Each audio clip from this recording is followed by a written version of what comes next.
that involves volunteering. Like Sean said, it's not just cutting a check and saying, here you go.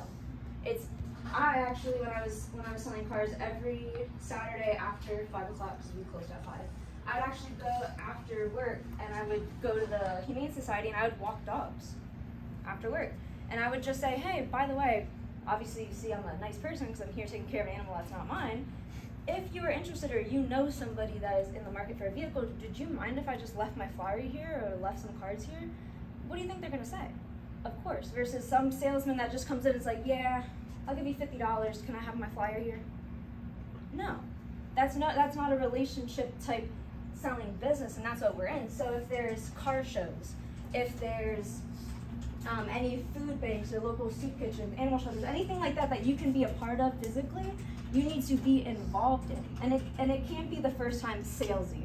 You have to be actually involved, and that's why I say pick a community that you care about, because then it's easy for you to be involved in it. If you don't care about kids and babies, because sometimes they ask me, do you want to donate to this and that, and I'm like, actually I like animals more than babies and people sometimes. So I'm like, no. But you have to find something that means and is important to you, so that way your customers will feel the realness to it. T, can you take a moment and just go around the room really quick and just ask what type of communities that are you guys currently in? So let's just go around the room. Do you do anything? Bowling. Yeah, no, that's good. Absolutely. Yeah, and volunteer at my daughter's school for coaching when I have free time. What kind of sport? Right now it's basketball. That's what's up. Well, let's go back to the bowling for a second here. Do you know what you could do? Again, I'm not saying that I would hit up the management all the time. They got lots of money, right? Is maybe you can turn around and have them say, hey, look, I got a bowling league, or I'm trying to start a bowling league. Actually, I did that with Kevin McGrath right before the pandemic started. Okay. I was getting McGrath to throw a couple of bucks into starting a Wednesday league, and then the pandemic shut it down. So maybe you want to revisit that. The seasons are just starting back up, so next year I was planning on revisiting. Can you imagine having McGrath like bowling shirts, or you could have your brand like as bowling shirts on that it? That was actually the plan right before the pandemic shut it down. Okay, let's keep going around the room because I don't want to steal all her time. What community are you in? Baseball. Baseball. I love it. Keep going. Cricket. Say again? Cricket. Cricket. Okay. Drinking. Yeah, you know. Okay, that's one. No, cricket. No doubt. Yeah. Okay, and you? Football, basketball. Football, basketball. Tennis. Tennis. Baseball. Baseball. Sir? What community are you in? Oh man, you guys, I don't want to say. What is? I like Packers. Okay. He's a Packers. Yeah. He checked out. Yeah, he's like, woo! Okay. For people that are I'll say the gaming community. Yeah, that's Fortnite awesome. in particular. So. Yeah, there you go. Huge. Game, soccer. Soccer. Drinking community. Drinking. Okay. Yeah, you go drink. What else? No, you're not. Recovery community. Okay, that's actually a really good one Yeah. to be able to support. What else? Soccer. Soccer. Guys, a couple other ones. She mentioned, the volunteering stuff. What about churches? There's churches. If you've got people that are in law enforcement, first responders, military, whether you're prior military service, prior law enforcement, prior first responders, or you've got friends or family that are in there now, these are communities that you could tap into to be able to, leverage what Tianna's talking about. T, thanks. Yeah. So one of the things also bringing up different communities that I did, because there's a lot of retirement homes and different things like that, is actually I would call up and ask, and I would say, hey, I'm here working at McGrath. I'm actually interested in offering a special senior discount to only the residents here at your facility. Would you be interested in that? They would say, yeah, well, what does that sound like? It sounds salesy, right? And I say, well, I actually want to give you guys $500 to $1,000 off for their first purchase. But in addition to that, because I know if you're in a retirement home, you probably don't have a car, right? Maybe you do, I don't want to judge you. But I actually am going to give you the opportunity to extend that discount to 1 or 2 family members who may possibly need a car, but also wants to utilize that discount for you. Just because they're not a senior doesn't mean that they don't need a break either. So that was one of the things that Sean actually reminded me. Community giving is, do you guys have any local hospitals or retirement centers that you could offer a unique discount only to them? Shriners Children's Hospital right behind. There you go. Right behind our. And then even offering the hospital saying, hey, by the way, if anybody, on top of this discount that I'm giving, your hopefully customers, because they're going to the hospital, right, and I want to take care of them, I'm also going to donate $50 to $100 per car sold to the hospital in addition to that. That's just one of the ways that you could be a part of the community. Now, one of you guys better hop on it first before everybody, because not everybody can do it, right? It has to be one person or two people, but that's just one of the things that you guys can do. So one of the, or even when I got my first apartment complexes, there's so many times that people just slide notes under the doors and things like that. You don't think maybe somebody that is in an apartment needs a new car, or they're possibly looking to trade or buy a new one? Of course, these are all different communities that you could be a part of, and it's even better if you know somebody that lives there.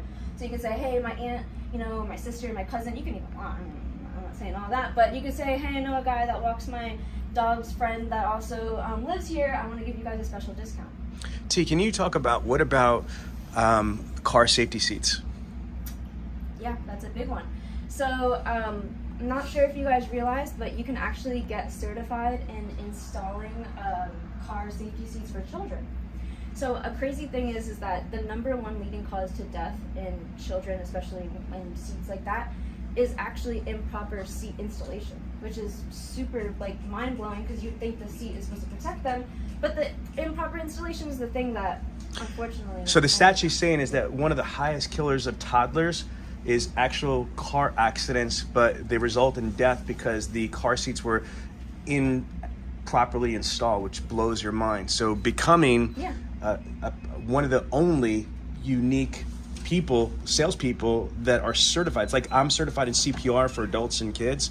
You could actually become certified to install, inspect car safety seats. So one of the things that you could do, because you say you volunteer, is once you get certified, right, and you say, after letting your customers know, you say, hey, by the way, I'm holding a free event, completely free. I just want to make sure that your seat is properly installed, because I'm not sure if you know, but the #1 cause for infants and child's death is an improper car seat installation. So free of charge, just drive up to the dealer, or if you don't want it to be as salesy, drive up to this park or whatever. We're going to have a line of people. I'm going to make sure your car seat is installed properly, and that's it. And I would actually hold an event like this maybe once a quarter, and you can actually get the fire company involved and say, hey, can you have a couple of men here at the dealership, just so that free, whether if you're a customer or not, come in and make sure that your car seat is installed safe, because what other dealership is going to do that? You're depositing into their emotional bank account of they actually care about me and my family and my car. Thank you. So I think that's what Sean's going on with the certification for that. But these are all different communities that you can be a part of. And especially when it comes to partnerships, one thing that I did for a pizza shop, or a local mom and pop shop, was pizza. It was super easy. I told a customer, if they didn't buy a car from me, right? If they were like, yeah, I'm still gonna have to think about it, I don't know. My manager went in for the TO, just for whatever reason, can't, he just has to go. I said, you know what, no worries. Just for coming in today, I'm actually gonna give you a free coupon. Free, sorry, it can't be anything more, it's 1 slice of pizza, free on me from mom and pop down the street. Do me a favor, get yourself a slice just for coming in. That's one thing of depositing into the emotional bank account. Because if you think about it, 9 times out of 10, nobody's just going to go in for 1 slice of pizza. They're going to go in for a drink, maybe some fries, maybe they're there with their friends and family. So you're doing that reciprocal business. And that's what you can explain to that mom and pop shop. Let me pause what she's saying right there. You do a cross promotional with them. I can't think of any pizza place in Chicago that would not turn around and do it. McGrath, I know that the Hyundai store spends like $60,000 a month in advertising. So the dealership has a lot of money, way more than a freaking pizza place does. So if they're gonna give you 1 slice, free, even if that person doesn't take that slice coupon and go use it, the fact that you offered that to that person, most salespeople don't do that or have that resource. You're differentiating yourself, you're differentiating the experience, and if they do, you're creating a really cool experience. Does that make sense? And it usually should cost you $0 out of your pocket. Now, it also gives free advertisement to that local business. Make sense? See? Yes. So one of the things that I just quickly want to talk about, and some of the things that you guys can do, is sending like subliminal messages to your clients and prospects and whomever that you're outreaching, even if it's just people in your community. And people have been doing this for a long time, right? We all know what subliminal messages are. It's secret coded messages designed to engage people subconsciously. But we're going to talk about social subliminal messaging and social product placement. So once you find your community, once you find your niche, say it's baseball or basketball or football or whatever, right? One social product placement could be me sending a video, because video is the number one form of communication when it comes to us, right? When sending a video, I would have my jersey on, and I would say, hey, not mentioning or pointing out the jersey at all, but just subliminally having it there, so that way when the customer is watching the video back, they're like, I have the same jersey, I like that guy. You know what, maybe I will give him a call.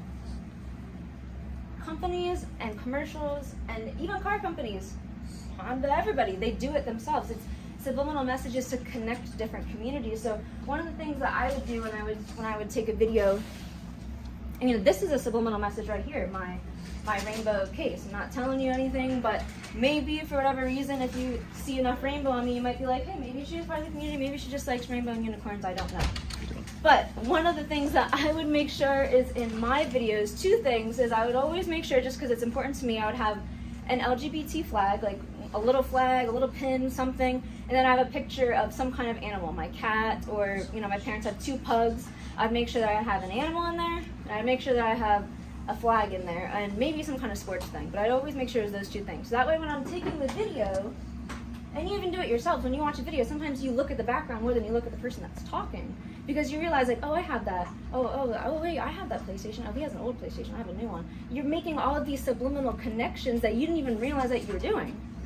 So what subliminal connections do you think your customers are connecting if you're just behind a blank wall, looking like maybe in prison, like you're about to go do your time in the rec hall, you got, you know, or you're out in the lot, not even behind some cars, you're just in the middle of the street, like you don't even know where you are. What subliminal connection are you sending to your customers? Are you sending that I'm professional? Are you sending that I'm serious? Are you sending that I'm at a car dealership and I'm actually here to take care of you? You need to be more cognizant of what you're subliminally sending to your customers. And think about it, if your desk is, you know, organized or versus disorganized, what is that sending to your customer? These are just subliminal things that you guys can utilize, and I'm not sure